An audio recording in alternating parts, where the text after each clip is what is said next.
Side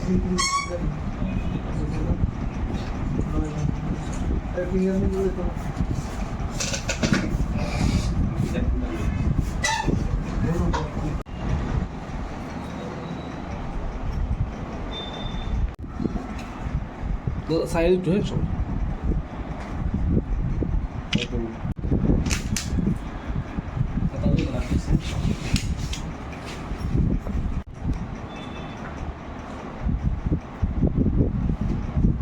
তো 7ই August সন্ধ্যার সময় আমরা 90,000 ইয়াবা ট্যাবলেট সহ সুবীর সূত্রধর নামে একজন লোককে আমরা আটক করি, তার অটো সহ।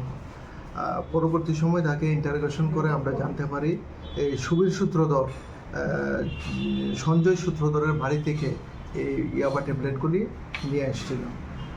তার ইন্টারোগেশনের বেসিসে আমরা আজকে সঞ্জয় সূত্রধরকে আটক করেছি এবং তাকে 5 দিনের পুলিশ রিমান্ড চেয়ে আমরা আদালতে আজকে প্রেরণ করব। কোনখান থেকে আটক করেছি? আজকে তাকে আমরা একটা সিক্রেট ইনফরমেশন পেয়েছি, সে গাড়ি দিয়ে আসছে। এই খবরের ভিত্তিতে আমরা বাজারঘাট যে বিওসি আছে, বিওসির কাছ থেকে তাকে আমরা আজকে আটক করতে সক্ষম হয়েছি। উনার বাড়িতে তো এনেছে, উনি কোথায়, এই অটো চালক কোথায় নিয়ে যাচ্ছিল, ওনাকে কি আটক করা হয়েছে? অটো চালককে তো আমরা 7 তারিখে আটক করলাম। না, উনি যেখানে নিয়ে যাচ্ছিল না, এটাকে আটক করা হয়নি। আমরা রেড করেছি ওনার বাড়িতে, যে রাজা শাহ, তার বাড়িতে আমরা রেড করেছি, তাকে পাইনি। আর এই কেস কানেকশনে আমরা তাকে অ্যারেস্ট করব।